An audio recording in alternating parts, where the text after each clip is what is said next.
আমি মুসলমান, আমারে নামাজ পড়তেই হবে।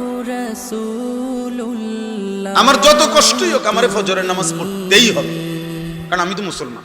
এই যে উপলব্ধি, এই বিশ্বাস কলিজা এটা বসা অনেক বড় নিয়ামত, অনেক বড় নিয়ামত। যে নাফরমান আত্মভোলা হয়ে যায়, নিজেকে ভুলে যায় দোস্ত, ও আর ফিরতে পারে না। নুওয়াল্লিহি মা তাওয়াল্লা ওয়া নুসলিহি জাহান্নাম ওয়া সাআত মাসীরা।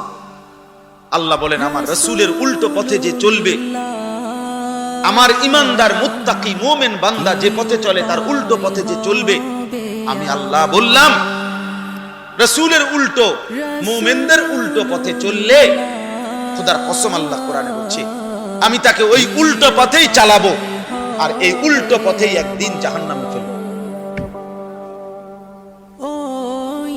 নুওয়াল্লিহি মা তাওয়াল্লা ওয়া নুসলিহি